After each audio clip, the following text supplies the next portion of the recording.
BX1 ⁇ toujours plus d'actu. Un autre sujet dont on parle aussi souvent dans cette émission, c'est la problématique des transports de personnes avec le bras de fer entre les taxis d'un côté et des sociétés comme Uber de l'autre, et une nouvelle décision du gouvernement bruxellois, en tout cas une nouvelle manière de faire du gouvernement bruxellois qui a rappelé aux véhicules de location avec chauffeur qu'ils n'avaient pas le droit de disposer d'un appareil de réception dans leur voiture et d'utiliser donc par exemple un smartphone pour accepter une course lorsqu'ils sont en service. On est en ligne avec Christophe de Beukelaar qui est député bruxellois pour le CDH.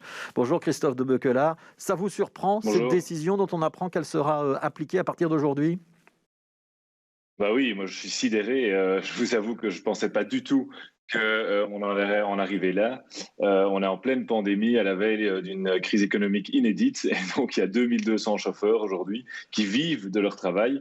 Et aujourd'hui, le gouvernement leur retire de fait leur outil de travail. Donc c'est grave. Ça veut dire que pour tous ces chauffeurs qui travaillent pour Uber ou pour Hitch ou pour une autre plateforme, ils ne peuvent pas prendre la route et accepter une course en cours de route, c'est-à-dire qu'ils doivent avoir leurs commandes avant de partir, on est bien d'accord ? Voilà, c'est ça. Et donc, on leur interdit d'utiliser leur smartphone pour accepter des courses.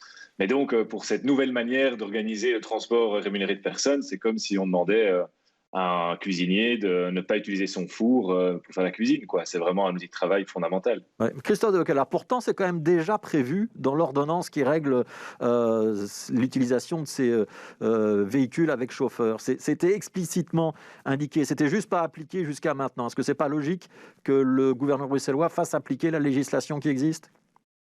C'est plus complexe que ça.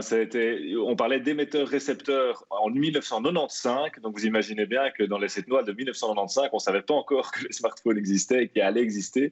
Et donc, la réalité d'aujourd'hui n'était pas prise en compte dans cette loi. Et donc, nous, on demande depuis longtemps à Rudy Vervoort de faire un nouveau plan taxi qui donne un même statut à tous les chauffeurs, qu'ils soient Uber ou taximan, et qu'on modernise cette législation et qu'on permette évidemment de s'organiser avec les moyens technologiques d'aujourd'hui. Ça me paraît logique. Pourquoi est-ce que vous écrivez dans un communiqué que le gouvernement passe en force alors qu'il fait que juste appliquer une législation, même s'il aurait peut-être fallu la toiletter comme vous précisez à l'instant ? Ah non. Rudy Vervoort, ça fait des années qu'il s'assied sur ce dossier parce qu'il connaît le problème, il sait le problème. Il s'assied sur ce dossier en disant aux taximans « mais je vais vous laisser vos privilèges », alors qu'en fait, il tue à petit feu tout le secteur des taxis. Et donc, là où il passe en force, c'est qu'au lieu d'amener une nouvelle ordonnance avec un statut unique pour tous les chauffeurs, eh bien, il interprète un petit article d'une loi de 95 pour empêcher les chauffeurs Uber de gagner leur vie. Ouais, c'est ça le résumé pour vous, c'est le gouvernement se range du côté des taxis dans le bras de fer avec Uber. Vous auriez souhaité qu'on maintienne les deux systèmes, même si on sait qu'Uber, par exemple, en termes de loi sociale ou de fiscalité, c'est quand même pas toujours parfait.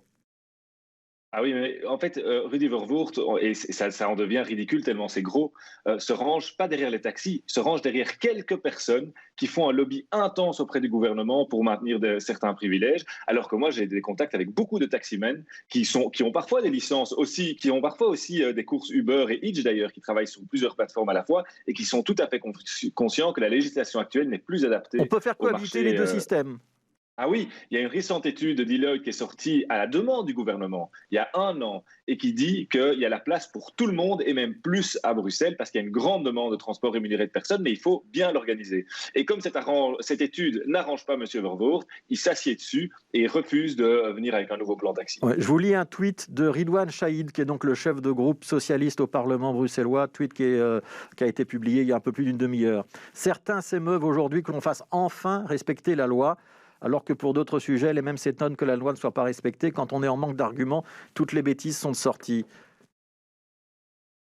Vous voulez que je vous lise un tweet de Sven Gatz, Allez-y. qui est quand même ministre? Au lieu de vouloir renforcer un règlement archaïque de 95, il conviendrait mieux d'attendre la décision de la Cour constitutionnelle au sujet d'Uber et taxi.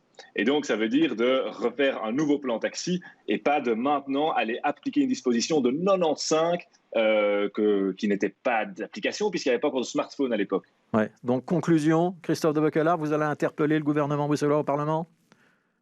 Je vais interpeller, j'ai demandé à Rudy Revaux de venir s'expliquer. Comment est-ce qu'il va faire pour que 2200 familles demain ne tombent pas dans la précarité sans revenu à Bruxelles? C'est une grave responsabilité qu'il a. Et donc oui, mardi ou mercredi, je suis en train de voir avec le Parlement, mais il va devoir venir s'expliquer devant les députés. Merci Christophe de Beuquelard d'avoir été avec nous pendant quelques minutes. On va reparler de cette affaire de taxi et d'Uber dans un instant avec notre invitée suivante.